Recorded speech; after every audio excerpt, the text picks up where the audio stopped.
Now, did you do a little too much online shopping while you were stuck at home during the pandemic? A lot of people did, and you may have extra, as they call it, COVID clutter you need to get rid of during this spring cleaning time. I mean, it's spring nonetheless. People like to kind of just declutter to begin with. So we brought in one of the experts. Paul Gaudet is the owner of Units Moving and Portable Storage. Good to have you. Good morning. So are you seeing this? Are you seeing people this year especially saying, I want to clear the clutter?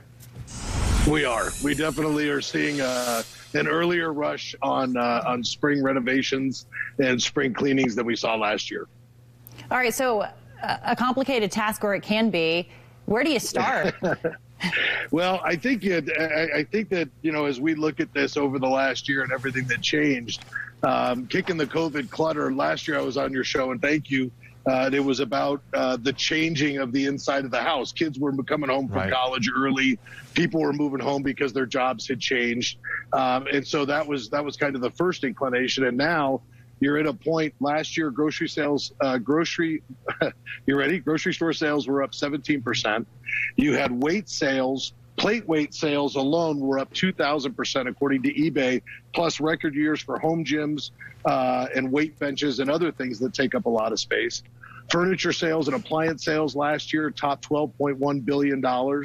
So to your point, there's no doubt that there's a lot more stuff in people's homes this year than there were last year.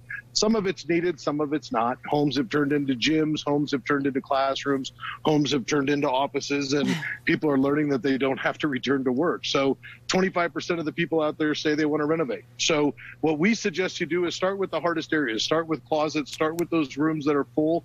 Always use clear containers. Always use clear containers. And don't be afraid to label, over-label, so that when you go to grab that item to look at it a second time, you know exactly what it is and where it is that you think it should go. The other thing is, I was going to say, I make that mistake all the time. I have so many bins that aren't clear and aren't labeled. And, you know, I think to myself, I know one of these bins has what I need, but there's 5 of them stacked on top of each other. And that just seems like a whole lot of work. All right, what else you got? I don't want to pull them down. I don't want to sort them. So over-label them and use clear.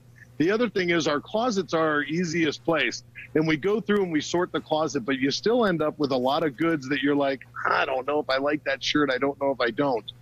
Turn your hanger around and hang it on the rod backwards. And let that shirt, that pant, that dress, that skirt, whatever it is, hang in the closet. And if you don't, in 6 months, pull that off and have to turn that hanger back around again, then get rid of that item. I've never heard that trick. I like that. And I have get rid of it. Listen, man, I have shirts from high school. No joke. Stop it. Are you serious? I probably haven't worn them in 15 years. It's time to throw out the cargo shorts, the Hawaiian print shirts. We got to run. I know you guys offer kind of portable storage options. Where does pricing start on something like that? If I say, you know what, I just need a storage unit somewhere else, is it going to cost me $300 a month to do that? No, it'll cost about $180 to $200 a month to store it if you have it at your house. And then there's delivery fees. But, you know, we're competitively priced and we have availability. So we try to make sure that we're always competitive with the marketplace. I like that. I like the hanger trick. I'm going to go home and do that right now. His mind is blown. The problem is I got to turn around half of the items in my closet, and I know that I won't turn them around. It's like a game, though. I'll start wearing the coolest stuff from like 30 years ago. Oh, my gosh. This should get interesting. Units, moving and portable storage. Thank you so much for joining us. Thanks, we appreciate Paul. that. Thanks, Paul.